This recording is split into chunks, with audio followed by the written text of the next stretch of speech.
Hi everyone, welcome to our webinar, The Road to Becoming a Montessori Teacher.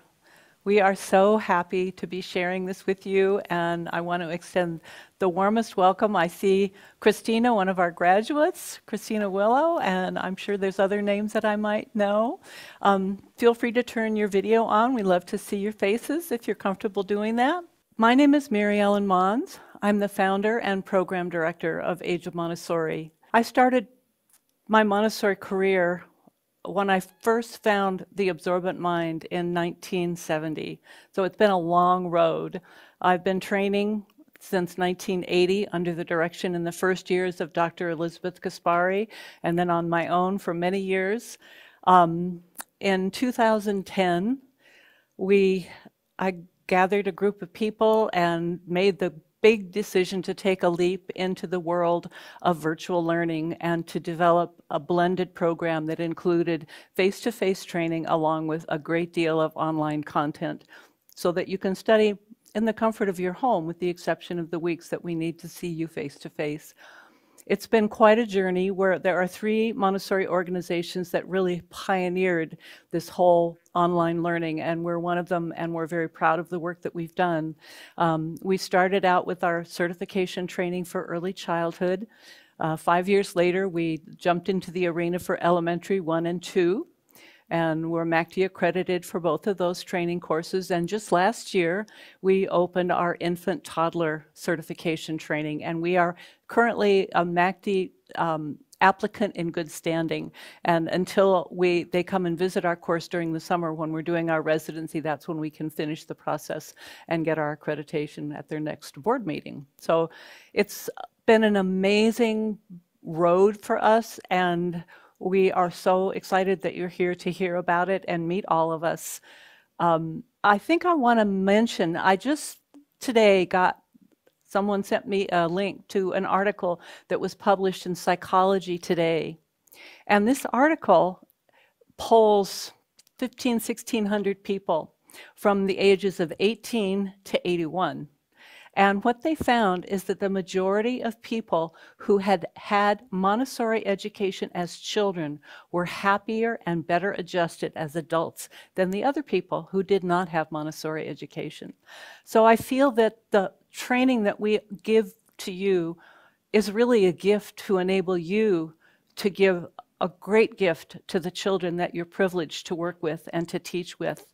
It's really been an amazing process. And I was just kind of flipping through one of the books that I read early in my training. I took my training from the AMI organization in Los Angeles for early childhood back in 1971, 72, and then 3 years later I went to Bergamo, Italy, and took the elementary training. So I'm certified at both levels and have had extensive work with infants and toddlers, although I'm not certified in that level, but I will introduce you to the person who is very shortly. But in this book, The Montessori Method, it was one of Montessori's early books, very early, and this is what she said. In the children's houses, the old-time teacher who wore herself out maintaining discipline of immobility and who wasted her breath in loud and continual discourse has disappeared. For this teacher, we have substituted the didactic materials, which contain within itself the control of errors and which make auto-education possible to each child. The teacher has thus become a director of the spontaneous work of the children. She is a passive force, a silent presence.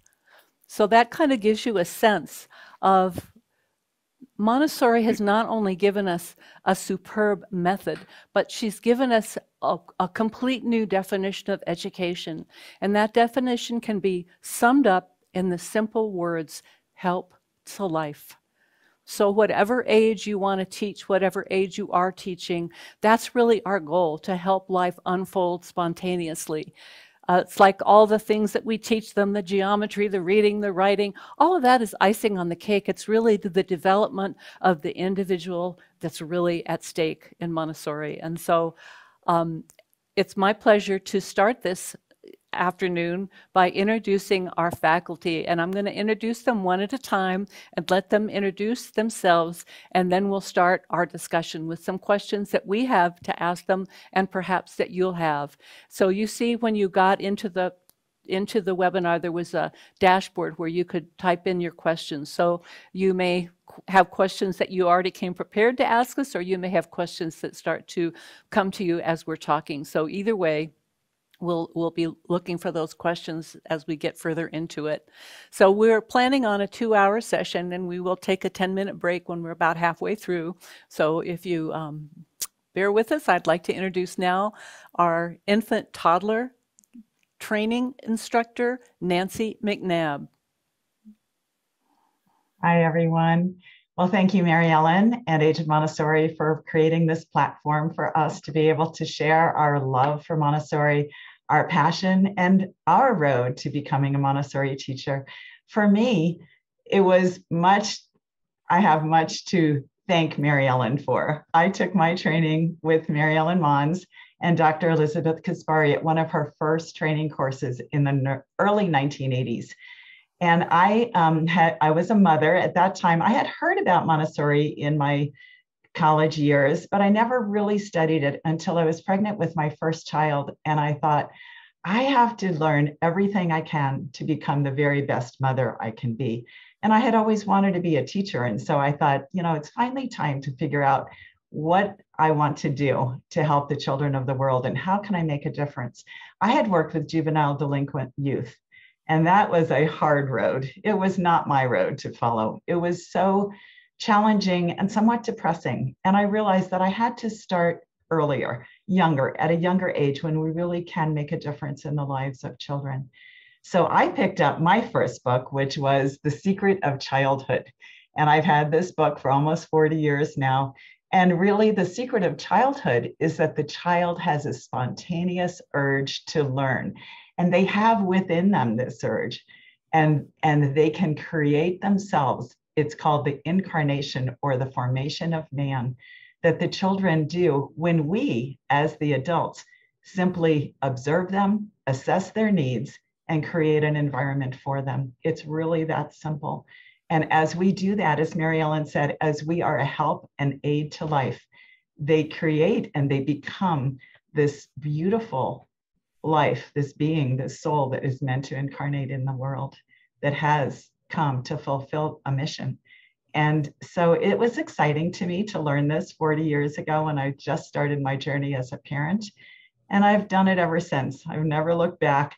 I took my 3 to 6-year-old early childhood training with Mary Ellen and Dr. Kaspari.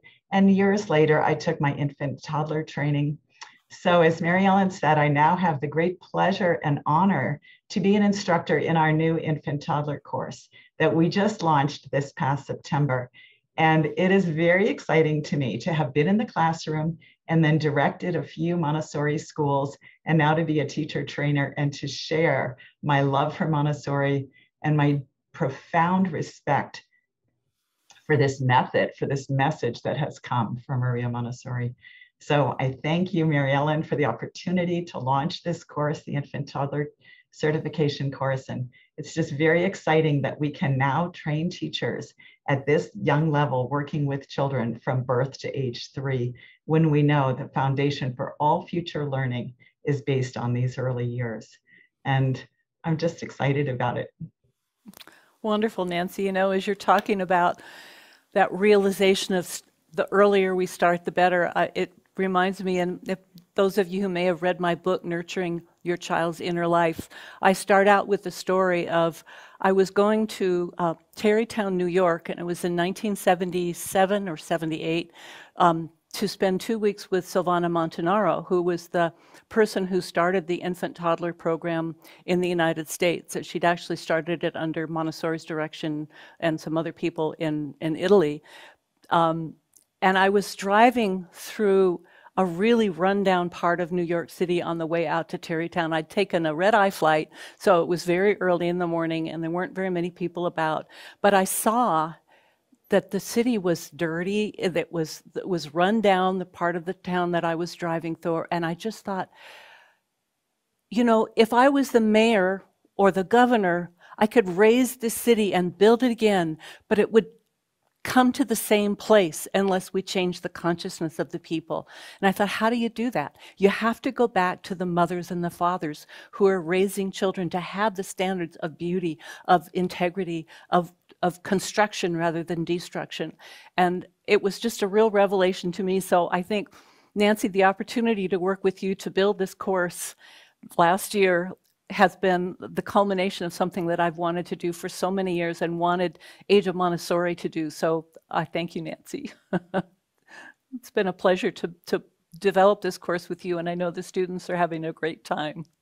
It is fun, and the pleasure is all mine, because when I get to work with the students and I see how excited they are, how eager they are to learn this material, they're just soaking it up, just like the children soak up everything in their environment. And some of these people who are now taking our infant toddler certification course have been toddler teachers for years, but now they are really capturing and integrating the essence by studying Montessori's perspective on this age group. So even if you already are a teacher, there's so much more to learn and to kind of integrate into yourself, because she had so much to say about infants and toddlers. So thank you, Nancy. So I'd like to go now to Karen Walton, our coordinator for our early childhood program. Hi, everyone. Thank you, Mary Ellen. As Mary Ellen said, I am the level coordinator for early childhood, and I have the pleasure of living right here in Montana. So I'm close by the home office of Age of Montessori. So I get to see a lot of the people on this screen face to face. And in addition, I'm a faculty advisor for the internship course. I work a lot with the interns, the other faculty advisor of the internship, and pretty much the whole process of from the application interviews of students entering the program. So I get to see the growth of students from the online academics foundation course through the residency. I get to be part of our in-person residency this summer, which I'm so excited for. Once again, one of my favorite parts of the training, and through the internship. And, you know, as a public school teacher, music teacher, originally, I was really searching for something more. And so thought I would pursue a higher degree in maybe elementary education. And it took a 3-week summer class and me going home very frustrated about every one of Maria Montessori's books. And I read them all. And I withdrew from the graduate program immediately and was able to find a fairly local MACD accredited Montessori program in early childhood, where I got my certification. And then I can say now I'm proudly owned and directed a Montessori school of my own in rural Montana. And now I have the great pleasure of working with Mary Ellen and all of the other beautiful faces you see on the screen at Age of Montessori. So thanks for joining us. Thank you, Karen. You know, it's so interesting. Even though we didn't find Montessori when we were children, it's so changed and shaped our lives in so many ways. And, you know, when you find it, you know you've got it. And Montessori it's an amazing process. So let's go on to our elementary level coordinator, Janet Nordemann. Hi, everyone. Welcome to our session tonight. We're all happy to be here, as you can hear. I started my journey to Montessori. Well, I started teaching back in 1971 in a traditional classroom in St. Louis, Missouri. And although I did well in traditional schools when I was growing up, when I started teaching, I realized this was not the answer. And I couldn't figure out why. And I think it's because as a child, I wasn't aware of all the difficulties that other children might be having. Maybe the content was too boring, or maybe it was too hard. I just knew what I got. But as a teacher, it became very obvious to me. So I was looking for something and I didn't know what it was. Someone had mentioned, this was in 1976, that there was this Montessori school in California that was looking to hire people. Well, I was still young. I didn't know what Montessori was. I was eager to take on an adventure. So I went out to the school and they needed a 5th and 6th grade teacher. And I kept telling them, but I don't know any Montessori. I really don't even know what it is. Oh, that's okay. You'll do fine. You'll do fine. And I have to admit that that's the way many elementary schools start today. They hire a teacher. The teacher hasn't had their training, and you kind of learn on the job what you're doing in elementary. And the reason for that is because the 3 to 6-year-old, the 6-year-olds all of a sudden need a place to go. And the school says, oh my, we need an elementary classroom. Let's get someone in here who's certified, at least in elementary, even if they don't have their Montessori training. So that's what happened with me. There were some materials in the classroom, and I, tried to figure out, I had some people show me the materials, how to use a few of them, but I really enjoyed observing the early childhood classroom, which I had never seen before. And that opened up my eyes. But what really got me interested in Montessori was very similar to everyone else here. You can tell that we were all students growing up and still are, were the books. I went to the local library and I started checking out all the Montessori books I could find, and especially anything on elementary. And I found 2 books, and I've got some quotes I would like to read because they were ones that really inspired me that this was the way to go. There were quotes of information I had never heard before. So Mary Ellen, if you don't mind, I don't mind. I would like to read a few of these right now. Go right ahead. Go right ahead. And I also have my original copies that are all beat up. This one, the cover started falling apart. So this is for elementary education. And it says, this is the first one. If the idea of the universe be presented to the child in the right way, it will do more for him than just arouse his interest, for it will create in him admiration and wonder, a feeling loftier than any interest and more satisfying. Well, I never heard speak like this, talk like this in any of my education courses, and they never even mentioned Montessori. So this was like, whoa, this is something totally new and different in education for me. Another one is, the secret of good teaching is to regard the child's intelligence as a fertile field in which seeds may be sown to grow under the heat of flaming imagination. Our aim, therefore, is not merely to make the child understand, and still less to force him to memorize, but so to touch his imagination as to enthuse him to his inmost core. That was so beautiful to me. And I had to really think about this content that I was reading and how that compared to how I taught. And I had a lot to learn. In this book, From Childhood to Adolescence, this one's so old and I used it so much that I had to bind it if it actually fell apart. So just think about these words that we've never heard anywhere, probably anywhere else. The foot is noble. To walk is noble. Thanks to the feet, the child who already walks can expect of the outdoors certain answers to his secret questions.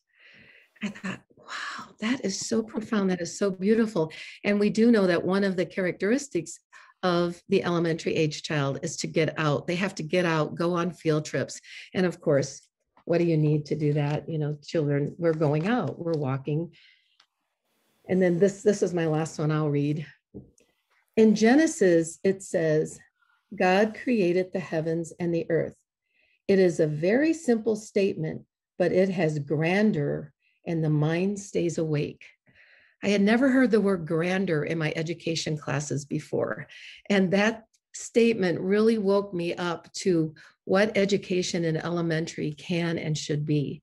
And it was just so exciting for me.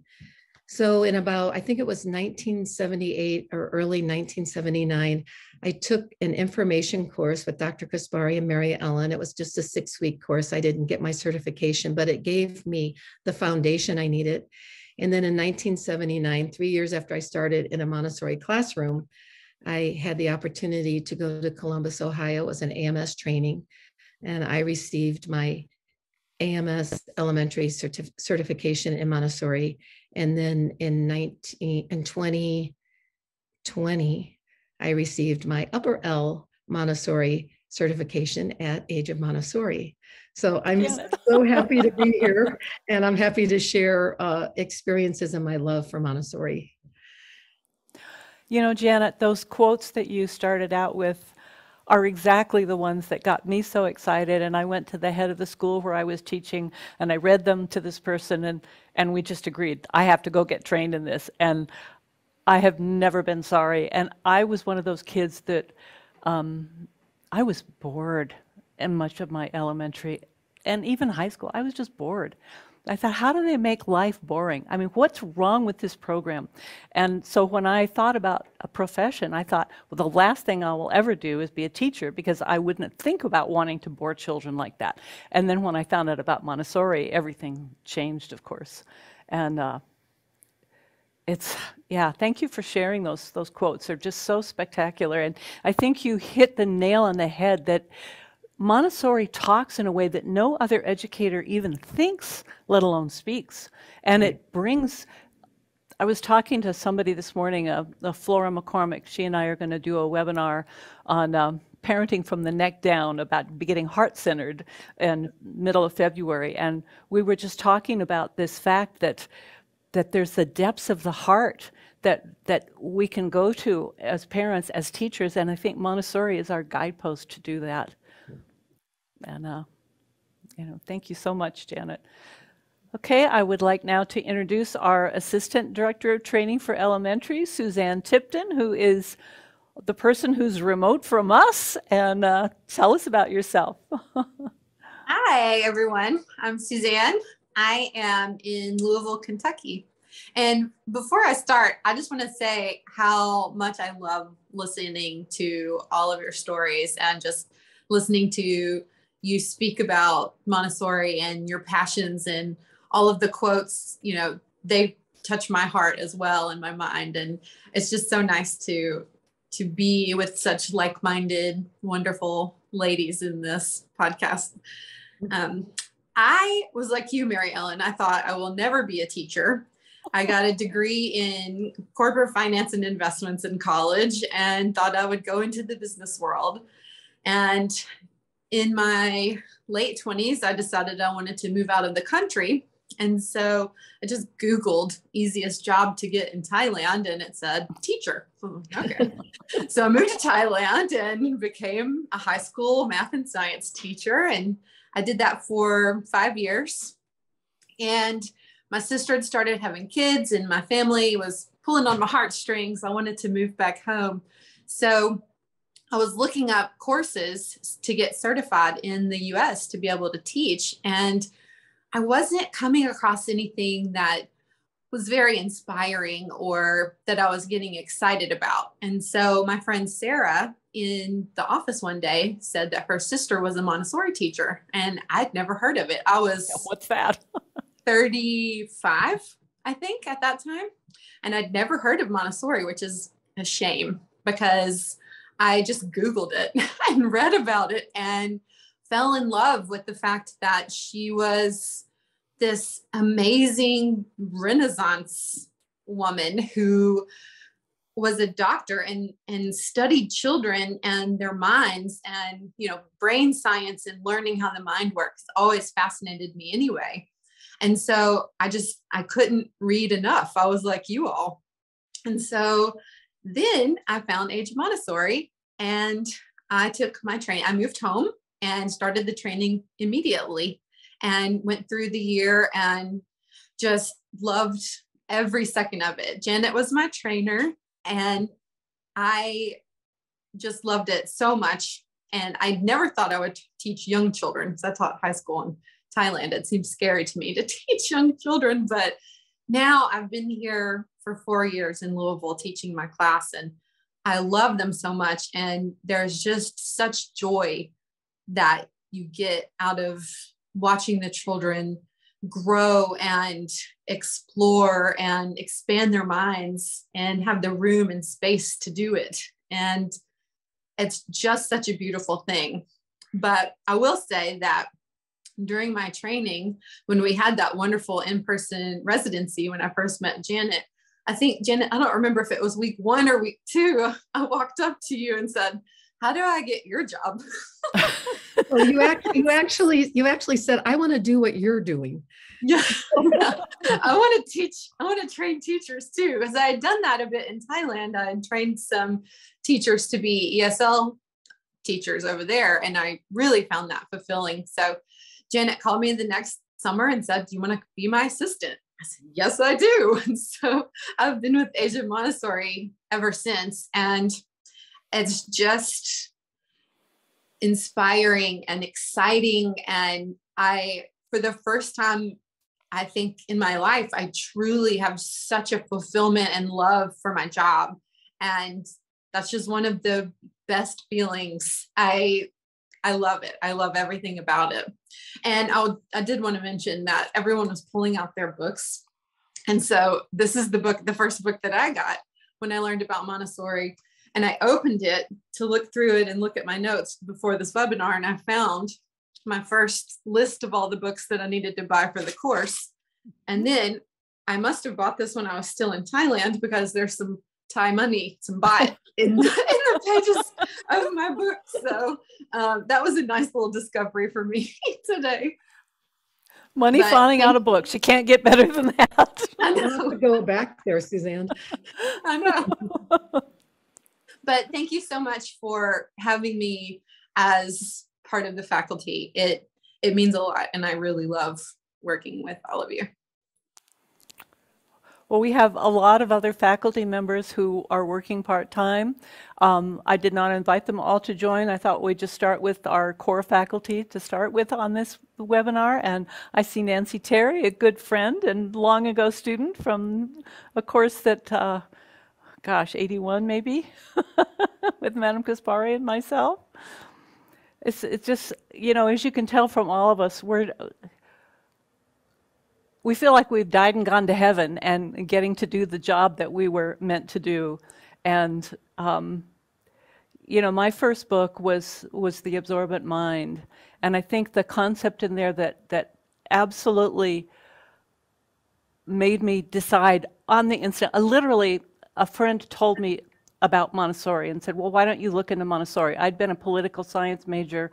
I had dropped out, moved to Canada, lived on an island, had no really ambitions at all. And then this person was saying, well, why don't you look into Montessori? And I just said, well, what's that? And she said, well, go find out. And so I went to a bookstore I was living on Salt Spring Island in British Columbia, and I went to Victoria, which was our nearest city. And I went to a bookstore there called Monroe's Bookshop, and I found a copy of The Absorbent Mind. And I have this image of myself clear as a bell. I was walking back to the car. We were in some kind of an underground parking lot, and I was with a couple of my friends, and I started reading about the inner teacher. And I literally started dancing. I started dancing on the sidewalk because this is it. This is the first thing that's made sense to me. And it's like almost it's instantaneous. I read the book. I called my mother, who was living in Santa Barbara, where I grew up, and said, I want to take Montessori training. Will you help me financially? And she said, well, I'll make you a deal. You come back to California, you work to pay off your tuition, and I'll cover your housing for a year. And so that's what I did. I went and worked at a hospital in their food services department, and was shocked at all the sugar that they put in all the food for the doctors and the nurses. But it earned me the income I needed to be able to then move to Santa Monica and take my Montessori training there and have a lovely apartment with a good roommate who became a Montessorian with me. And it's these moments that I wanted to kind of talk about today, or what is that teaching or that moment in time that captured your heart to where you knew. And I think Janet's already kind of alluded to that, but I'd like to kind of go around again of what is that critical point of Montessori that made you realize this is it. This is my life's work. So anybody that wants to speak? Suzanne. I'll talk again. Okay. I knew that it was the right thing for me when I learned that we were not, it's not uniform, that it's teaching to each child and embracing their differences and their strengths and helping them build up things that they aren't strong in. I went through school, Mary Ellen, same as you, just kind of bored and not as challenged. And when I saw that, the children move at their own pace, and it's more about the whole child, and the peace corner, and teaching them how to speak to each other and speak to adults and be respectful, and all of these things that are so important in order to make you a better person and member of society, rather than just what's 7 times 4, you know? And so when I learned that, that was just a total game changer for me, because that just helps create a more peaceful and loving, accepting, compassionate, empathetic world. And so that is where my passion is. I've spent more time doing that than probably anything in my classroom. I always tell my children the number one thing that you can be in this world is kind. And so that's just such a Montessori way to help them grow and learn. And that just really spoke to me. And I am so grateful for that. Well, I think your experience mirrors what this research in psychology today talks about, that children who've been in Montessori are happier and better adjusted, because they, you know, it's like when you think about it, we were not, at my elementary school, we never chose what we wanted to do, with the exception of a report now and again. And I remember those reports better than I remember anything else that I learned. But as young as in 3rd grade, I was already conducting reading group for the slow learners. That was what they did to accelerate me. And it's like, okay, I remember these little children, we were reading a book called Cowboy Sam, and it was just completely look-say, and they weren't getting any better after many months of doing this. Even I could see that as a 3rd grader.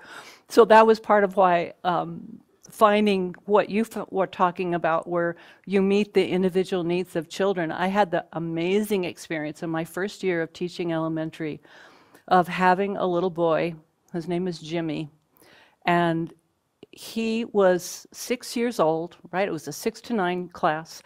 He was in Bethesda, Maryland, where our school was. His father was one of the heads of the CDC at that time, but he was going to Johns Hopkins University for classes, in addition to being in our Montessori school. And I talked to his parents, and he had been identified by Johns Hopkins as being the #1 prodigy in the world for math, science, and physics. And it was like, okay, this is amazing. And I had the opportunity to teach him. And at the same time, I had children who in 3rd grade couldn't read yet. And so it was, and I was able to find things to do for each child. Fortunately, my husband was a research chemist before he got into Montessori. And so he there's a ton of experiments that we do in Montessori Elementary, as you and Janet well know. And he did every single experiment multiple times. And this child, Jimmy, would read a college physics textbook on the weekend for pleasure. And then he'd come to talk to my husband about antineutrinos and all these different things that, you know, I was so grateful that I had my husband teaching with me, because I didn't know even what he was talking about. But I did see he, although he was on this amazing trajectory, his language and grammar skills were just like the other 6-year-olds. So I learned then what I then learned very much through the study at great length of the work of Howard Gardner, is that every one of us has a learning profile, and we might have a child who's really good at something, or we might be really good at one thing or several things, and then just mediocre in others, and maybe others that we really need support in. And so that's where this meeting of the individual needs of children is so critical, because they come to us. It's not a bell curve. It's a pattern for each child that's very unique. Karen. As I mentioned when I was introducing myself, I had lasted, that one summer class in grad school in elementary ed, and thought, no, this is not for me.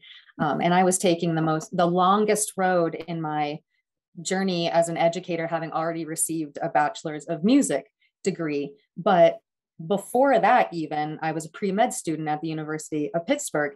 And when I started getting into the Maria Montessori books, I thought, wait a second, she's a doctor and a teacher. And it resonated with me, where I thought, you know, that didn't work, but this could work. And it was just really exciting. And I was hooked. And my favorite book is The Absorbent Mind. It's a fantastic book. Well, I can share. For me, I think the quotes and being in the classroom and seeing what we were doing in the school was all wonderful. But I have to say, when I went for my training, it was transformative. There was nothing that I had ever experienced like the Montessori elementary training. I felt like I was removed from just like the world of everything going on out in the world back in 1979. And I was in this cocoon of beautiful intelligence and learning. And it was so orderly and it was so exciting. I never understood history because when I got history in school as a student, it was all disjointed. You get world history and then you get American history and then you get this. And all of a sudden we have all of this history that's actually chronological in our training. And I'm thinking, wow, I'm learning while I'm learning what to teach the children or what to present to the children. I was always pretty good in math.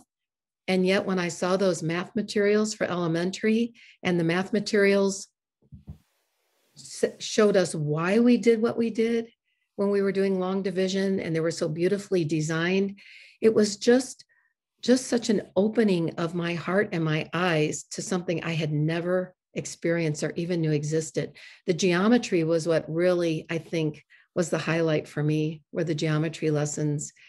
And I think we're going to have a question later, maybe about how the children have influenced us. So I'll save that for later. But it was, the geometry was so simple and yet so profound, especially when I got back into the classroom and I saw the receptivity and the reactions of the children to geometry and how much they liked it. And I see that when I go around and observe teachers. That's one thing that many children will take off the shelf is geometry. When they, especially if they're not sure what to do, they will always go to geometry. So my training was the transforming part for me. Well, you know, that brings to mind a memory that is very strong. When I took my training, I had never been in a Montessori school in my life. I'd only read the books, and I was so impressed that I decided to take the training. And when part of the training, it's almost in the AMI program, it's largely theoretical and you do very small amount of observing and practice teaching. But I did go around, I was in Los Angeles area, and so we went around over a period of maybe 6 weeks to go to different Montessori schools. And I would come home at night and I would weep because what I saw didn't match what I was reading. And I think that there's the reality that many Montessori teachers haven't fully internalized or figured out how to make it all work. And you were so fortunate, Janet, to see and be able to bring it to life what it really is, because it took me several years of real struggle before I really felt like, okay, I know what I'm doing now. I didn't feel that in my first 2 years. I really didn't.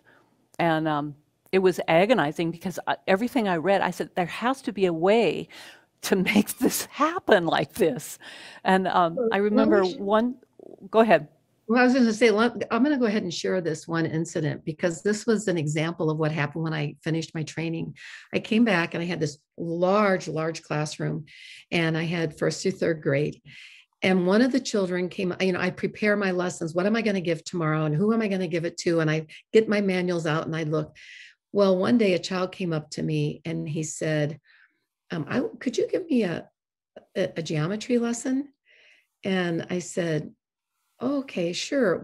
I hadn't practiced my geometry lesson to give to him. And I knew he was pretty bright, but there was one lesson that I remember receiving that seemed really simple. And I thought, man, I don't know if my students will be really like this lesson, but it was the only one I could do right off the shelf. So I got the stick box off and it's a simple lesson of all lines are straight lines or curved lines.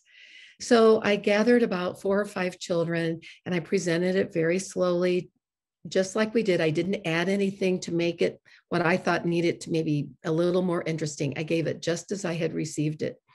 So at the end, I gave them, here's an assignment that you're welcome to do afterwards. And they're all just kind of sitting there. And I said, do you have any questions? And so this one little boy, Thaddeus, he's been, was very thoughtful. And he said, Well, I'm just wondering if out in space, there are spherical lines. Oh my gosh.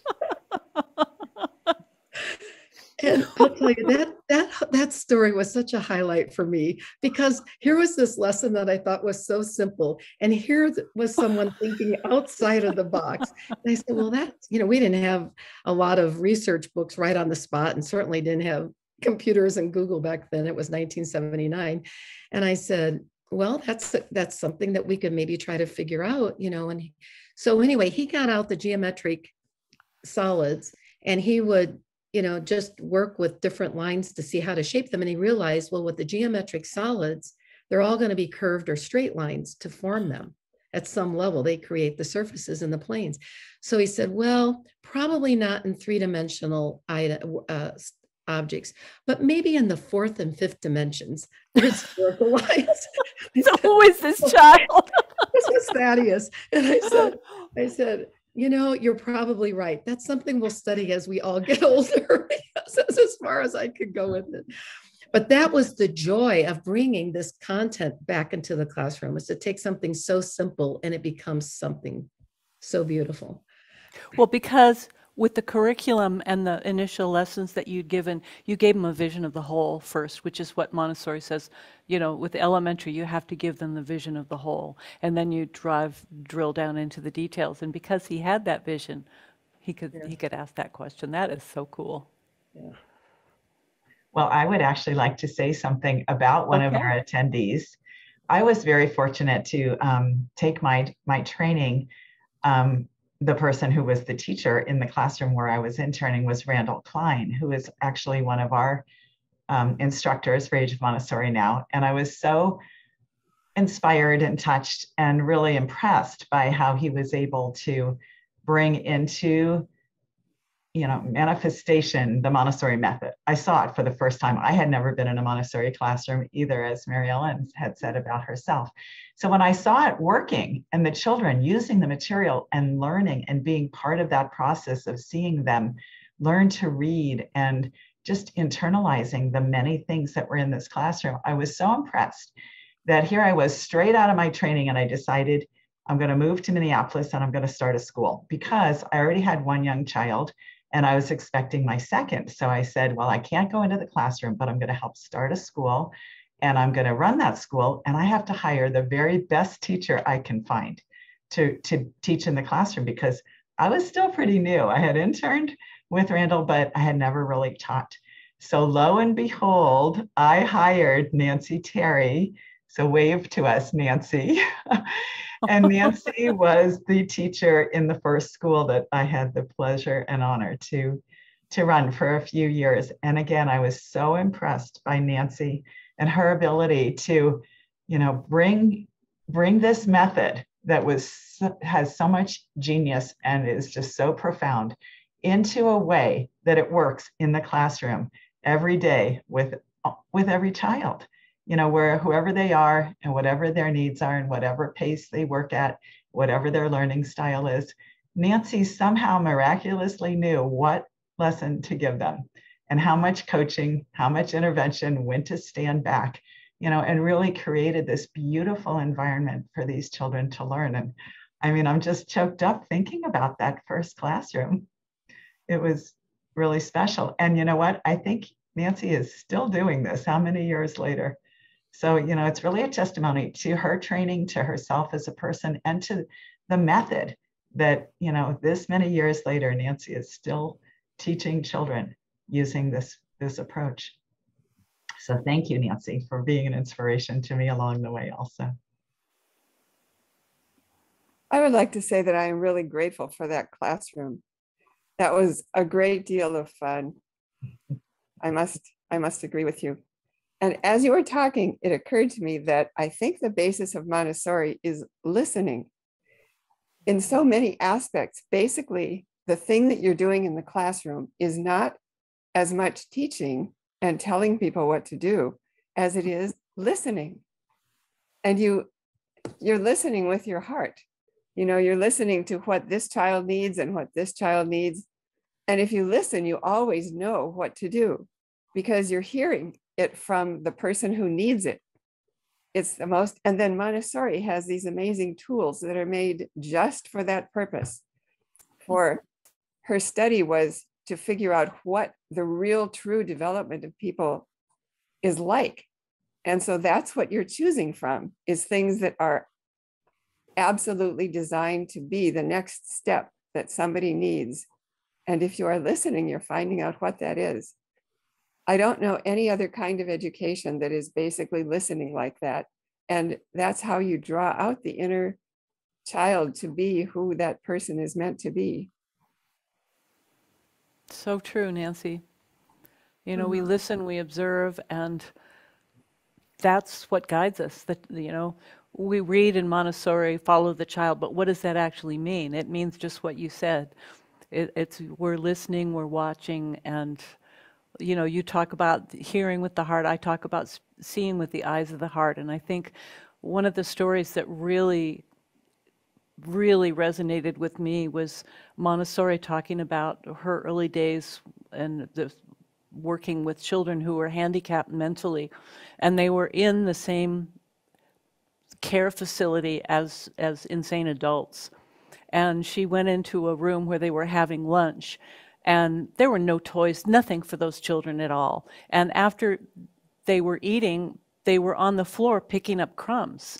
And the nurse who was supervising the children said something to Montessori about, look what little animals they are. And Montessori was, I think, deeply offended, and she realized in that moment, no, they're showing us they need to be working with their hands. And of course, then she took those children and put them in another place where they were given opportunity to learn with their hands with materials that had been created by Edward Seguin and then developed further by Montessori. And within a year, some of those children actually sat for the state exams in Rome, and they passed them better than many of the children who were normal intelligence, because that need of working with the hand. And if you're not listening and not watching, you don't even, nobody else talks about that. So that's another real important point of Montessori. I think that's true. I totally agree. I think a lot of times children don't get listened to by adults. I think a lot of times they're dismissed. And the things that we hear and learn from the children just from listening to them are transformative. I mean, they have changed my life. And I think it also shows them respect and gives them dignity in the classroom, which builds them up even further and helps them feel comfortable and like they're in a safe space, so they can expand their minds and learn even more than they would have normally. So thank you, Nancy, for bringing that up. I think that's very important. All the way into college, I wasn't listened to by my counselors. I kept talking to them about what I wanted to do. And I was a little torn at that time. Part of me wanted to do political science, but another part of me, I wanted to study buildings. And they kept telling me, well, you need to enroll in the School of Architecture. And I said, no, I don't want to build them.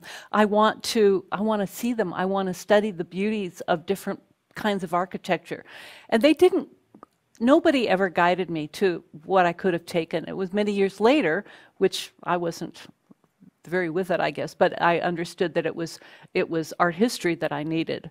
And so I did a lot of courses in art history, and that was kind of like a minor for me. But the reality was that, and I just put together a slideshow for, I've developed some new courses that'll be put out sometime this year on a way of spirit for children. And in that, one of the courses is all about a kind of an introduction to the world religions, because I think a lot of children come from a lot of different places, and it's very important for us to know and to be able to share with the children. But I put together a slideshow of all these places that I've had the privilege to go and the different architecture, because I'm always looking at the buildings. And so some of my friends are saying, why are you taking so many pictures? It's because the buildings are what, I really want to understand how the cultures of different people maybe affect the way they build and what they value and so forth. But it really, that pain point, I guess, was really triggered by what you said, that if we're not listening, we don't really know what somebody needs or wants. And nobody listened to me. And it's fine because I ended up with Montessori, and then I learned to listen, and my trainers listened to me and kept moving me along the track to where I never dreamed I'd become a trainer. That was never even a thought in my mind. But, you keep doing what you love, and it takes you where it takes you.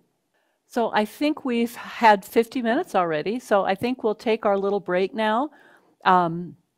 We'll take a 10-minute break, and then we'll come back and have some other questions and things that we want to talk about, and more time for you to ask questions, and we'll answer them as best we can. So I'll see you back. Oh, let's make it 7 minutes. We don't need a full 10 minutes, I don't think. Okay. So we'll see you in a few. Welcome back. There's Karen. Okay, we got our team back, and hope all of you came back after your break too, all of our attendees. There's so many different things that we could talk about. I thought we might just have each one of you share among the precious memories, what really stands out with your time with the children. Well, I can start with a couple of memories that I have. Okay. What I learned in being in elementary is that they have to get out. It has to be authentic. It has to be real. It can't just be learning in the classroom. It's so much different than early childhood. And that is, I guess, one of the areas that I emphasize a lot to the elementary trainees when they come from early childhood is it's not the same. Their needs are different, and they need very authentic experiences. Going on field trips was not my favorite thing to do when I was in public school. When I was in public school, going on a field trip I'd usually come back to the school with a headache, and it was just chaotic, and it was just not fun. So I was very hesitant to do the goings out, which is what Montessori calls them, because my experience had not been good. But I gave it a try, and I started doing some things, and I started doing them actually on a very large scale. When I was in California with this 5th and 6th grade class that I had, they wanted to study our government, and they wanted to study the judicial system, believe it or not. And one of my teaching colleagues had just received some mock court trials from her brother, even though they were for 7th and 8th graders. I was teaching 5th and 6th graders. So I gave them this mock court trial where it was so interesting because you give them part of their script. They know what their position is, but there's ad-libbing in there because the judge has to know when to sustain and when to overrule. The plaintiff has to know when to object, the same as the defense. So we were practicing this, and they were doing such a great job that I thought, wouldn't this be fun if we could do this in a real courtroom? So I called the Pasadena courtroom and asked if we could do it there. And she said, oh, no, we don't do things like that. So I asked to talk to someone else. So this man said, sure, we have an opening on this day, you can come. So I had all the parents come. I had someone come to video it. We were all ready. We get to the courtroom, and they said, oh, you're not down. We don't do things like this. I said, no. I said, I've been through this before. Anyway, the courtroom was empty, so we got to go in. It was spectacular. They were in a real courtroom. The judge was sitting up in the judge's seat. We had to bring in some other students that weren't in my class to be the jury because my class was kind of small at that time. You would have thought they were real lawyers and real judges. And that was such an enriching experience for them and for me and for the parents. So then when I was going to do it with another class, I decided that I would go a different route. This time I called the UCLA moot court department, and they let us use their moot court room, which was fun. And I didn't have as much hassle as I did with the municipal courtroom. Also, as two of you know, I had your children in my class going on real field trips, traveling from Montana to Washington, D.C., doing all the fundraising. It was big. And elementary children need that. And I realized how how much fun it was, even though it was a lot of work. It was fun to engage the children in authentic, real life experiences and how much they loved doing it. I mean, I still have students talking about the trip to Washington, D.C. And it was just amazing. They were, I think, ranged from age 10 to 12. And it was just such a perfect age. It was a perfect experience for all of us that for me, the richness of what you could bring to elementary was endless. And I just can't get over the things that you can do in elementary. I mean, it's so opening and imaginative that you can do. You can't limit the children, and you can't limit them by keeping them in the classroom. I taught for 40 years and I have been on over 150 field trips in that time. So I went from having headaches to actually enjoying it. So That's a lot of field trips. a lot of field trips. It was a lot of field trips I've been on. Well, you know, I had an amazing experience with the field trip that kind of happened on its own accord. I was teaching actually in Murrieta, California, which is not too far away from San Diego. I had a 1st through 6th grade class, and we had a Spanish teacher who was from Mexico, and she was our secretary also. And so at one point, I was teaching a lesson to the older kids that the younger ones were always invited to come and listen, and they mostly did. It was about Montezuma and, whoever the Spanish explorer was, the name's slipping my mind. But I was describing, I had been to Mexico City before, and I was describing this incredible blue-green quetzal feather headdress that Montezuma wore.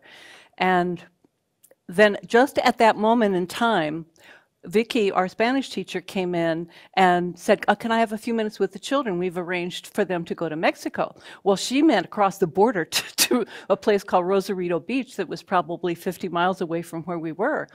And so we were talking about going to Mexico and that we would, you know, get to study more about the history of Mexico and practice our Spanish there. And one of the little girls, her name was Patricia, she was in 5th grade, she raised her hand and said, well, Mrs. Mons, why can't we go to see that headdress? Can we go to Mexico City? And I kind of laughed and I said, well, it's thousands of miles away. No, we're just going to drive on the bus down to you know, inside the border of Mexico. But it was like a burr, and I was thinking about it, and at the same time of that, it just so happened that the children were learning a poem by Edgar Guest, and I can't quote it now, but he said it couldn't be done, but he with a grin set about to do it. And so I started thinking about it, and I didn't really talk to the children about it, but I talked to the parents about it, and I said, you know, the kids have this wild idea that we should go to Mexico City, and I said, you know, Vicky, her parents owned a bakery, and they were offering to help the children make donuts and sell the donuts and raise money. And so pretty soon this thing snowballed, and we decided that we were going to do it. Well, we were in the process of raising money, and Vicky went across the border into Tijuana, where she often did her shopping because it was cheaper then and it was easier to get across the border in those days. This was, oh gosh, it was probably 86. And I was pregnant with my 3rd child at that time. So it was just a fact of life at that point. But Vicky bought water bottles for all the children. And she's in this checkout line in this store in Tijuana with, 20 water bottles for the children who were going to go and the adults were going to go along with. We had a fairly good team of adults who said they'd pay to go along and help chaperone. Bottom line, a woman went to Vicky and said, what are you doing with all those water bottles? And Vicky simply said, well, I don't know what business it is of yours, but we're going on a trip. And this woman said, oh, I'm a travel agent. I was just interested. So Vicky shared the idea that we were going to go. We bought our tickets on Aeromexico. Well, it just turns out that in the month of May, at that time in history, if you traveled with the child flew free. So I called Aeromexico and I said, wait, why didn't you tell me about it? And the woman said, well, you didn't ask. And I said, well, I'm turning in all my tickets. And in those days, you were allowed to do that and get your refund. And then we rebooked using this discount where the children all flew free if they were with an adult. So that covered most of our children. And so we ended up going, we stayed at this lovely hotel in Mexico City. We went to the Great Pyramids of the Teotihuacan. We went to a ballet folklorico. We just did all the, tourist things and had a wonderful time in Mexico City. And then we went to the hotel manager at the inn to say, we'd like to pay up. And he said, well, you children have been so polite to all of our staff. It's just been wonderful having you here. And they've been talking Spanish with our maids. And it's an amazing thing. So I presume that all these children were born with silver spoons in their mouths. And I looked at him, I said, no, the children have worked for 6 months to raise money for this to happen. He says, well, then I can't take your money. So we've got free plane fare, we got free hotel, and it was an amazing experience. And so we came back with thousands of dollars to buy more materials for our classroom. But it just this going out experience for these children was something that my own children remember to this day. And it was profoundly, and what they really wanted to see was this headdress of Montezuma. And of course, that's at this fabulous anthropology museum. So we got a chance to spend a day there, and then they wanted to go back because there were so many things that they wanted to see. It was amazing. And I'm sure that it was just a memory that they'll share for the rest of their lives. But the fact that they did it themselves, every step, they planned the itinerary, they planned where they wanted to go, they did all the research on what was possible to see in Mexico City, and it was something not done to them, it was done with them. And their enthusiasm and their question, well, why can't we go see that headdress in person, was what triggered the whole thing. So that was a little bit of a wordy story, but I thought you'd be interested. Some of my favorite memories also have to do with field trips, in a sense. And it focused around, I tried to focus it around community.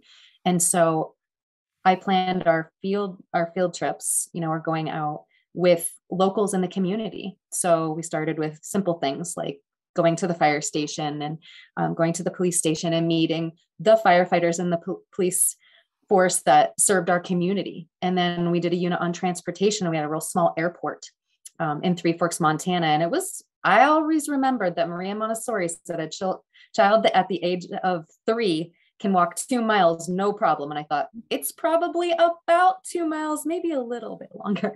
So we walked there, they got to sit in the planes, they got to meet pilots. And it was just building a sense of community. So they'd see these people out in this real small community that we lived in. They'd tell stories like, I saw the farmer, we went to his goat farm. I saw him at the grocery store, or I saw the pilot from the airport. And it was just a wonderful sense of community that we created through those opportunities and experiences. So I can relate to that. It just creates just wonderful, wonderful memories. These are some pretty big field trip goals that you all are giving me. I've never taken a group of children out of this state or country before, but I know that it would be a lot of work, but those things that are a lot of work always wind up giving you the biggest rewards. My memories, one that I thought of was last year, I had half my students remotely and half of them in the classroom. And it was really difficult to juggle both, but mostly because I knew that the children that were at home just wanted to be in the classroom so badly. Well, halfway through the year, I got 3 siblings, two twins and a little brother, and the mom wanted them all to be in the same classroom. So they all came into my classroom halfway through the year. And these children are just the most wonderful children that you've ever had in your class. And so I looked at them and I just said, you can get anything off the shelf that you would like to have, or that you would like to work with, and that you've had a lesson with, or I will give you a lesson. What do you want? Please let me help you. And so one of the little girls went over to the grammar shelf and did every single grammar box in like 2 weeks. Like she was just starving to be in the classroom. And the other twin went over to the math shelf and did every math lesson that she could get. And it was just so beautiful to see the need and the hunger that these children had to come in and be in a community, but also just to learn and to work with the materials. And that stuck with me, and I'll never forget it. It was just so pretty, so beautiful. Well, I have so many beautiful memories, most of mine with young children. I loved being in the infant classroom. My youngest daughter had been born several weeks premature, and so I had the good fortune to be with her as her infant teacher in a Montessori infant community. And just being on the floor with the children, watching them explore, seeing daily changes as their hands start to grasp and as they start to bring things to their mouth and as their bodies start to move forward and as their eyes are looking around the room, the little tiny things. In the infant classroom, the community, the child is the curriculum. You know, we follow the child and their daily actions and behaviors and activities and new skills that they're learning. And it's just so exciting, you know, to see a child separate from their mom and look at you with such joy and excitement to see you again in the morning, or, you know, start to move forward towards you on the floor, or to listen to your voice and watch your mouth forming those words that they're just learning. So every part of the infant experience, I just absolutely love. And then I had the pleasure and honor to move with her to her toddler class. So then I got to see the toddlers and the way they explore and experience their environment and how they are expressing now what their absorbent mind has taken in and how they have imitated everything they have seen around them as an infant. And I love the toddler stage. I mean, I guess I have to say I love every stage, whatever stage my children were in. That was my favorite at the time. But I had so many wonderful experiences in the infant toddler classrooms that kind of propelled me to take my infant toddler training. And it was just life-changing. It was transformative for me to understand what is going on in that young child at every stage of development. And I remember giving a lesson. So in the toddler classroom, we do some lesson presentations, but, you know, again, it's very simple, and we've learned to slow down and very purposefully show a child a lesson. And, you know, you're kind of real close up to them. And it's this kind of intimate experience of you with this child as you're showing them, you know, how to pour water or how to pick up something with their fingers. And so I'm real close up next to this child, and she's sitting next to me, and we're just right face to face next to each other. And she looks at me and she says, "You look like Snow White." And I just thought, I mean, it was true, I guess. But when she said it, it was like the most important thing that she could have thought or said at that moment was, I looked like Snow White. And I had to compose myself and kind of nod my head. Anyway, but there were so many great experiences. And I'm not sure, Mary Ellen, if you're going to ask about teacher training, but at some point I just have to share my experiences of doing teacher training with you in Russia. Is that? Oh, okay. Before you do that, could I share another memory? Then we'll come back to you, Nancy. Sure. So Nancy, I know what you mean about when people would ask me, what is my favorite age to teach? And it was whatever age I was teaching at the time. And I just have another going out that I just feel is important to share, that I want to share because it was in some ways very simple. It was with a young group of children, elementary children. I think they were like 7 and 8-year-olds. And in this period of time, they're learning social skills, and they can't really learn them unless they get out and practice them. This group of children had written some really beautiful poetry. And I thought, boy, this poetry is very good for this young age. I think they need to go share it with someone besides just each other. So I called up, Dr. Kaspari had an assistant at the time, and I called the assistant and I said, my children have some really great poetry.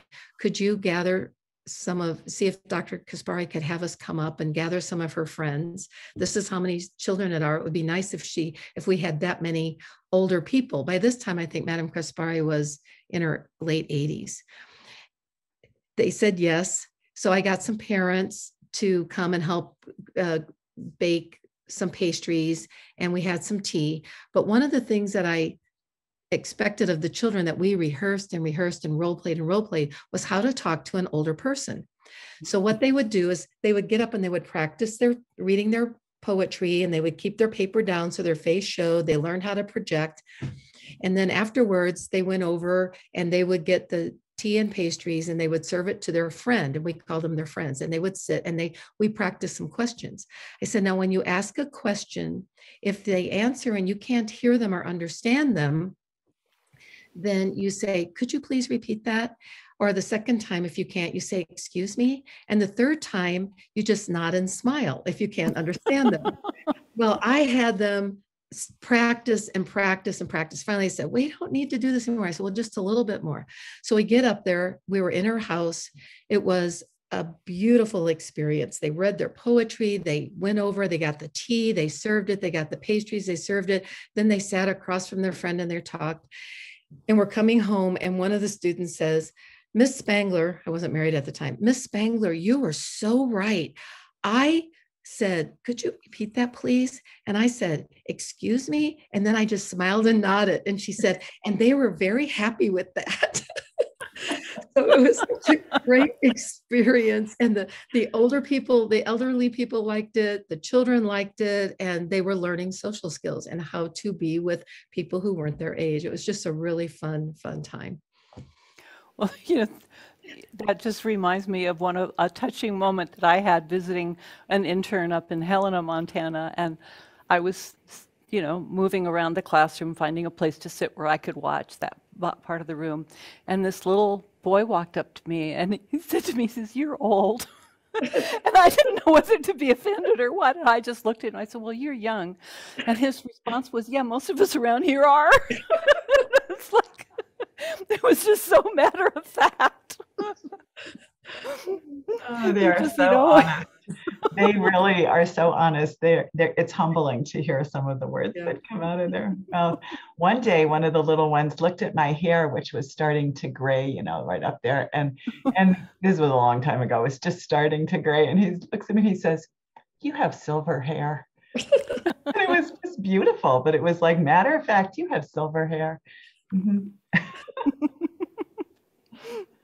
They're good observers of us. Janet and I are going to do a webinar in the first week of February about be the example, because we realize that they've got, like my mother used to say, she had eyes in the back of her head, so she'd see my brother and I what we were doing no matter where she was. But they see out of the corner of their eye, they see and they feel. I was just going to ask Mary Ellen, wasn't it Madam Kaspari who said little eyes are always watching you? Yeah. And I've always remembered that. So when I'm with children, I know their little eyes are watching. So you have to really give your best, put on a happy face and just be present for them always. Janet, go ahead. Yeah, well, I just wanted to add that the other thing they appreciate, and I know that this class that went to visit Madam Kaspari and her friends and read their poetry, they appreciate that they were trained properly. They appreciate that they knew how to do it, just like when Maria Montessori taught the children how to blow their nose properly. They appreciate that they could be successful and that they didn't embarrass themselves or anyone else, that was the right thing to do, and they knew how to do it. So there's just so much that's more than just the act of reading their poems. There's just so much more that you can give to the children if you think about, in a creative way, different ways that they can share what they're doing. Mm-hmm. I was going to say, fast forward to adulthood, and they have this confidence, they have this assured personality that they feel prepared and ready. And that's a big deal. That's very important to have as an adult when you're going into the job force and college, and to have that as an elementary child, that's amazing. I always think the word confidence sounds like can find it. You can find it in yourself because you know what to do. So Nancy, you were going to say something about Russia? I had been going to Russia every year, and one year I said, Nancy, you got to come with me and do some infant toddler training over there. And we had a great time. Well, I just wanted to say that, so through these years of having been trained in Montessori and then taught in a school for a few years, but mostly I ended up being the director of a couple different schools, which I really loved. And as the director, and, it's kind of like my road to finding Montessori and then actualizing it in my life was really helping parents and teachers in a school setting. And I just loved that. And when Mary Ellen asked me if I would accompany her to Russia to do the infant toddler training, at first I was like, but I don't know how to do that. I don't know how to teach adults. But she had confidence in me. She said I could do it. And so I had the pleasure to go with her. And we were there for a month, and I had taken all of my infant toddler manuals and pulled together 1 month of training that we could give to these Russian students via a translator, using a translator to speak to them because they basically spoke Russian. And it was such a profound experience, kind of a highlight of my life to have that opportunity to start to share my love for Montessori and the essence of her teachings in just 1 month, everything she had to say about infants and toddlers. So I really loved that opportunity. And I think that has I've carried that with me in the past, 8 years maybe now, and now working as a faculty member for Age of Montessori. Again, it's just such a gift to be able to share this with our students. So it's well, just you're more than a faculty member. You created this course with me, and you had so much to offer, and that's why we have our infant toddler training, because I knew you had so much to offer. Oh, well, thank you. I think that my point is that, when you take your Montessori training, you just never know where it's going to take you. In this case, it took me to Russia, and the next year to Latvia. And on the way back from Russia, coming back to the United States, I had the amazing opportunity to go to Rome. And my husband and I had researched and found how to find where her first school, Casa de Bambini, that she started in the inner city slum of Rome. And we took a series of many different forms of transportation, walks and taxi and bus, and had to get across town to this area of San Lorenzo. And seeing her first school was after really more than 100 years. It was just such a profound experience for me. So literally, you don't know where your road is going to take you when you become a Montessorian. For me, it was around the world and to her very first school. And talk about an experience. I mean, I had the opportunity to go into the classroom. The directress happened to come just as I arrived, and I begged her to let me go into the classroom. They don't usually yet let people in, let alone an American who spoke no English. But she let me in, and she just said, uno momento. I could come in for 1 minute, but no photos. I could not take pictures. And I went in, and the minute I stepped into her classroom, I just started to cry. It was just so profound to think that was the exact space, her laboratory, of how she had observed these students and discovered some of this method. And if you ever have the chance to go to Rome, you've got to go there. It was quite profound. Wonderful. We put a lot of store at Age of Montessori in the spiritual transformation of the teacher. And I think we've all experienced it. And maybe some of you want to comment on the transformation that happened to you during your training and how then you are able to convey that to your students, to the adult students that we now all have. One of the most beautiful things that I took away from my training was when you were speaking about, and when I was reading about the removal of our ego. That was one of the biggest takeaways from the training that just struck me, is to take my own ego out, what I wanted and felt, and all of these things were not the important thing in the classroom. It was to listen to the children and to find what they needed and what they wanted. And that just that really spoke to me, I think, more than anything else in the training, as just that we are to humble ourselves and become grounded and find those places where we're not grounded, and ask why, and go back and figure it out, so we can, it made me a better person, and it transformed me as a person. And I think that I am a better person now than when I came home from Thailand and started the training. So I'm really grateful for that. I think Montessori is a wonderful way to educate children, but it's also very applicable to our adult lives.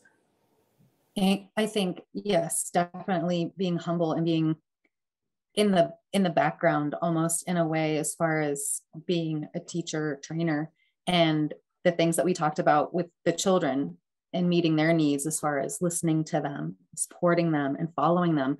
I spend a lot of time, and I like it. I enjoy it, listening to the students, listening to the interns, supporting them and following them, and trying to find ways where, if, the model of how the certification is going, or maybe the school that they started their internship isn't working out perfectly, what can we do so that it's successful? What can I do to support them to be successful? And so it's been wonderful. I mean, I love working with the children, but it's been really, really nice to be on the other side and then work with the adults who then are going to go on to work with the children. I feel like for me, doing this teacher training has been the crowning, like the tip of the pyramid of my whole career, that everything I've done has been for this purpose of my experience with the children, with parents, with other teachers, for working with the teachers that I work with now. And what's really exciting is that every time I go into a classroom, I learn more. And there's always a little part of me that thinks, wow, if I had my own classroom, I would do it the way this teacher does it. Or I'm always picking up little tips. Well, I know that I'm really not going to go back into the classroom, but I can pass those tips on to the other teachers that I work with. So it's been a really good experience. I have always considered my teaching as, it's not about me. And this is something that I'm not sure if I got from Montessori or got from somewhere, but I know that Montessori teaches it. And that is, it's about helping the children to be better of what they can be. And so if they never remember me, I don't need the accolades. It's not about me. And I know that a lot of teachers get into that it's about, oh yeah, you were the most popular teacher, or they really love you. It isn't about that. None of that matters. What matters is, do they have the tools they need for what they need to do in their life? And are they feeling accomplished and successful, whatever that is? And I think for me, that's been kind of my guiding light for working with the teachers that I work with, the adults that I work with. What can I give them for them to be better than I ever was, for them to be the best of who they can be? So that's been my guideline. And that's pretty much what I've lived by in my years of teaching. Montessori wrote that the two cardinal sins that we have to overcome are pride and anger. Because, we think we know more than the child does. So that's the source of our pride, right? And you're talking about you and Suzanne both, about being able to lay that aside. But that anger sometimes gets triggered when a child won't do what you want him to do. And, it's real, and we have to deal with that. And, so she talks about learning humility. And I think one of the days that the experience just came. It was such a beautiful experience. I have a photograph of it that I didn't make slides for this, but it's a beautiful photograph of a little girl. And I was observing one of the interns, which is truly one of the joys of this job. I think we all know when we get to go out and sit in classrooms and see what's really going on, and how wonderful our students are doing, and the areas that they might need some little bit of help and refinement. But this little girl came up to me, and she had a chart, and it showed all the little books that she had read. And she was this was an early childhood classroom, so she was maybe 5. And it was, from the Educator Publishing Service series of books, so they're very simple little books, but she was so proud to show it to me. And I said, well, may I take a picture of you with your chart? And she said, oh yes, she'd love it if I do that. So I did. And it just like the humility, how humble I felt that I was being allowed to share in her joy. That was to me just a real refining or defining moment.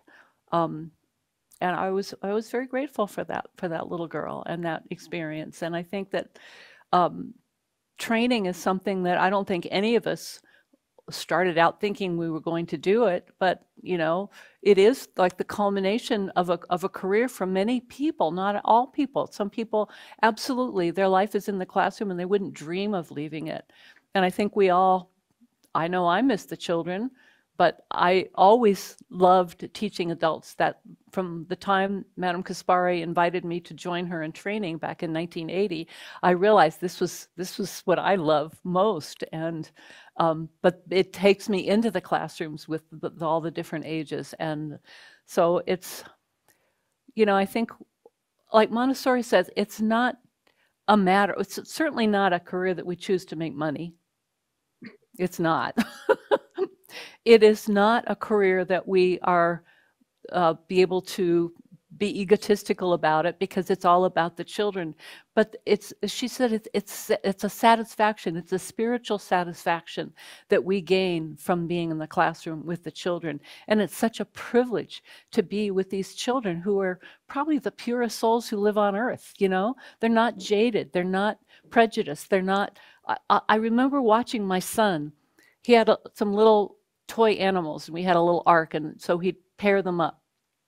And he was doing it on a rug, which, you know, they were little things, and they kept tipping. And he kept knocking one over, and then he'd pick them up again. And then he'd put another one out and would knock the other one over. It was kind of like a domino thing. But he had no sense of frustration. And I realized so many of these things that we see are learned behaviors. So I just watched him in awe that he could have all these setbacks and it didn't bother him at all. He just fixed it and went on and did it again. And we have so much to learn from our children, so much to learn. Mary Ellen, when you talked about the anger, it's true. I mean, after my Montessori training, I was crying almost every day in my Montessori training because I felt so it was cathartic. It was just, you know, just this wonderful experience, and my soul was happy, and yet I felt grief that I had not had this before, understood it before. And I wanted to be the best teacher I could be in the classroom and give the children everything. But I would see those that would rear up, like you talked about, where a child challenges you or something, or they're just rude to another child or to you or to someone else. And you feel like, well, how dare them? And I had to work on that. And at one point, I came to a realization is that I just had to love more. So whatever I was feeling, I had to stop and I had to open my heart and just love more. I had to love more than what that child was doing that might be offensive, so that I wouldn't be offended, so that I wouldn't react, because I was the adult. I was the one that had to give to them what they needed and not expect that they give to me what I needed. That transformed my experiences in the classroom, where it does sometimes take it, you need to take that breath and just go into your heart and just start loving more. All of this, what everyone else just said, really reminds me of this, one of the most profound lectures that I heard in my infant toddler Montessori training was called Becoming the Aware Adult. And when we are the aware adult, the instructor talked about the power of silence, becoming humble, the power of humility, and loving more, as Janet just said. And she described it, and she said that Montessori talked about the qualities of the scientist and the saint, and that the scientist, as Montessorians, you know, we are scientists. We study behavior, we observe, we collect data, we write things down, we analyze our observations. We're somewhat scientific in how we approach the child and how we rearrange and prepare the environment to meet their needs. And that's part of our job. But as a saint, that is where we must and and we are given the challenge to become and to outpicture these qualities of humility, of silence, and of patience, and of kindness. And again, I agree with what you just said, Janet. You know, I just would cry when I heard these things, and every day think, I just want to do more of that, because that's what these children deserve. They deserve the best part of us. And it is a transformation. And it doesn't end when you take your Montessori training. It's like every day since then, I have worked on this. And you know, you do it for the children because they deserve it. And in the process, we're benefactors as well. Right. We benefit in our own lives just from doing it for them. Absolutely. It's a transformation. It is the spiritual transformation of the adult, as Montessori talked about. And it's not a thing that happens. It's an ongoing process that, as you said, it every day you know, even some of Montessori's original students said after their training, she makes us want to be a better people. And I think that's still so true. And there's something about the child, and there's something about our own inner child and the healing of our own inner child that is all part and parcel of that progress and process. So we have a question in the chat room from somebody who, she's saying, "Good morning, everyone. I'm so glad to be here again and after a little while. As usual, my experiences have been tremendous. Please, in a situation where there is no provision for traveling and spaces to engage and allow my students to engage with their environment is wanting or limited, what strategy would you suggest in my situation?" I'm assuming this may have something to do with the restrictions of COVID and perhaps teaching remotely. Suzanne, you probably have the most experience in this little team of us to talk about that. What we did during when we were teaching remotely is try and figure out ways to get the children outside. We would have geometry hunts in their backyards or scavenger hunts for different leaves, you know, depending on the lesson. We would just try to incorporate nature and what possible nature could be around them as much as possible. That would be my best advice if it were something to do with lockdown or being remote, is just try and maybe ask the children what they see outside their windows one day during a lesson, and maybe that could inspire what your next lesson could be as to what they say that they've got around them. You know, I think the younger the child, the more difficult remote learning is. The little ones just have no concept. And so I think in many cases, doing parent education and getting the parents involved in what they can offer their children is really crucial. If anybody else has any comments that they'd like to share to respond to the student, I don't know who asked the question or if we're getting close to what you wanted to know. I do know that there are a lot of museums and different places, educational places, have an online platform where you can walk around the museums online and look at all of the different exhibits. So that could be something to look at as well. Absolutely. Well, we created at Age of Montessori, I took the 4 manuals that we have for practical life, sensorial, language, and math, and I adapted them for what parents could do in their home and gave a lot of resources of where they can get things. It's amazing how many places you can get like sensorial materials for like $5 or $8, or really not a lot of expense. And so I think there's many answers to this kind of a question. I would like to say also that we talk about goings out a lot, and we do the big goings out, but even, you know, if you are in the classroom and you can't, you know, go on a bus or take the children anywhere, even just going outside, it could be a going out. You know, you could plan it. And, you know, we all went outside with everyone had a tiny magnifying glass. And, you know, you take a square inch of grass and blow it up on a piece of paper using your magnifying glass to see what all is in there. And, you know, there are lots of things that you can do just right outside the door.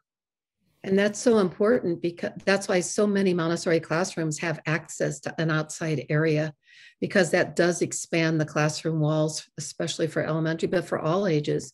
I remember a school where the children would watch the sheep being sheared, you know, where you can go apple picking or whatever is around in your area. So I agree, it doesn't have to be a big field trip, a big going out.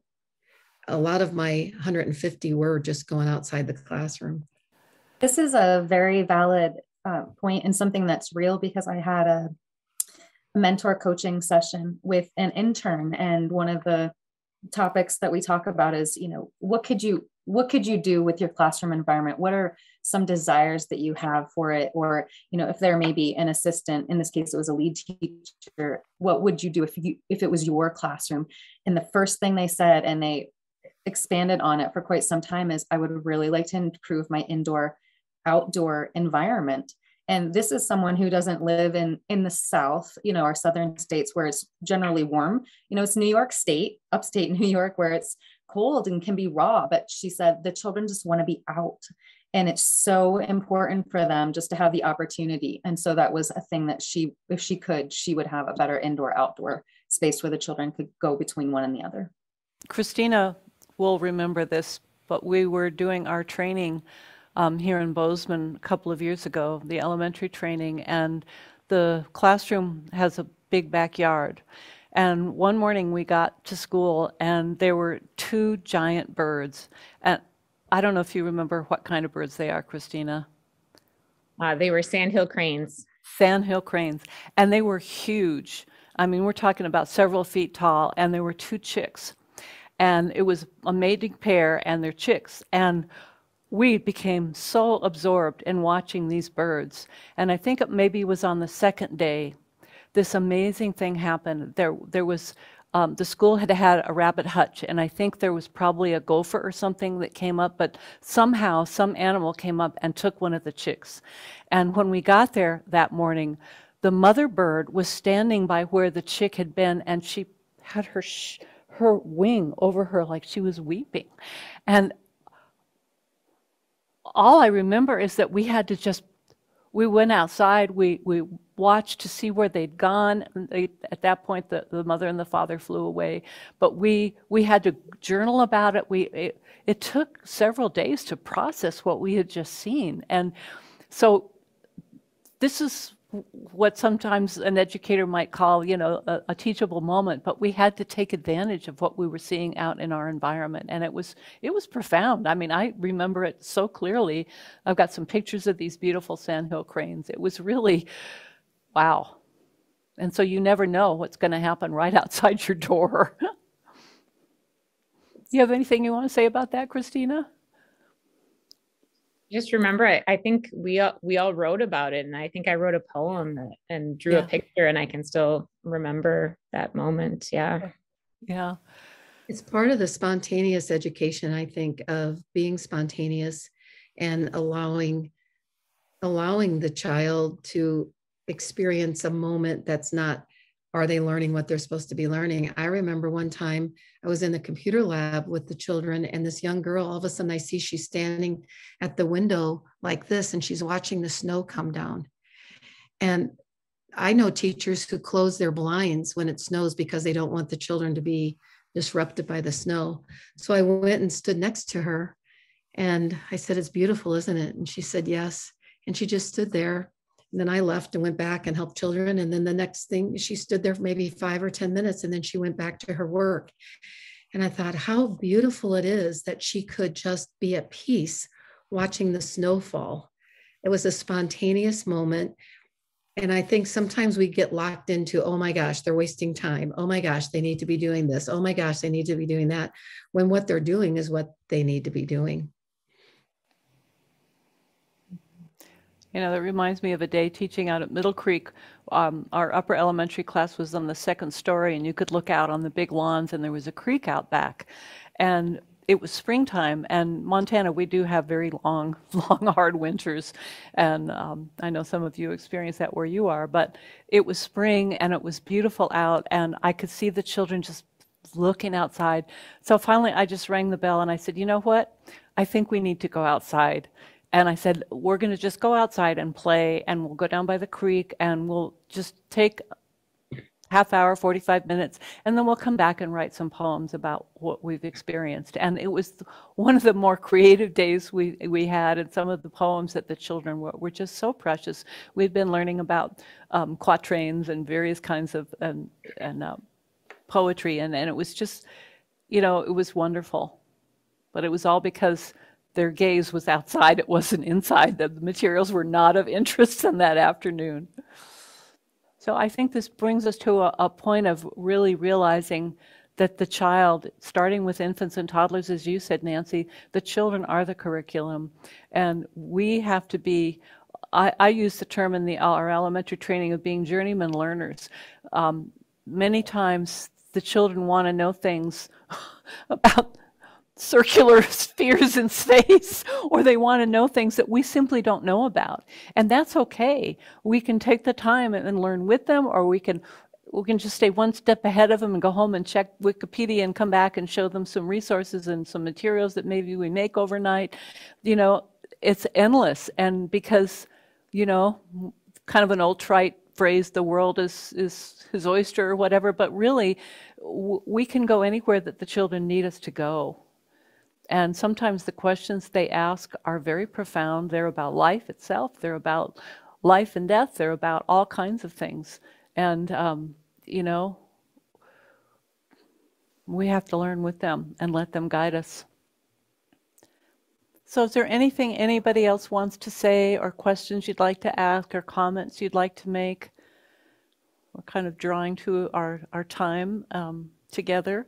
Well, thank you for this opportunity, Mary Ellen. It's been really fun to revisit and be able to share some profound experiences in my life because of my teaching experience. My whole life has been education. That's all it's ever been. Any other jobs I have were just side jobs to get me through college. So this is it. This is it. Well, I guess one last question I'd like to ask as we're kind of processing. What do you think is the most essential point of Montessori? I wrote down help to life when I was looking through your questions prior to this. And I said, teaching children how to solve academic and social difficulties constructively with compassion and with an open mind. And I wrote down something very similar. I wrote down giving children the tools and opportunities to reach their full potential. Mine was very similar too. And I also like to always, people have asked me, you know, if you had to talk about Montessori in a few words, what would you say? And I always bring it down to the word respect. Mm-hmm. Respect for the child, respect for all life, you know, helping the child learn to respect others, to respect their environment, teaching them about the world and the environment, you know, other people, and to respect themselves and to respect everything in their world, wherever and whatever that is. Because when we are respectful of the child and they are learning to respect themselves and others, I really believe it brings about peace and, you know, equality and all of those qualities that we want to see in the world. So I think it starts with respect. We respect the child enough to watch, to wait upon them, to assist them as needed, to not intervene when they don't need us, and that we respect, you know, ourselves enough to step back and to be peaceful and to take time to heal and to grow when we need it as well. So I always like to think of Montessori is all about respect for life. And I agree, Nancy, that was the word that came to mind. I would say honor the child.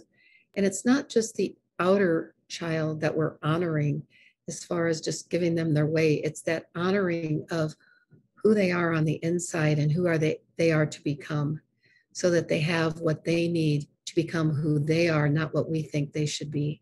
So I like to think about honoring the child as a child, but as a child, an adult in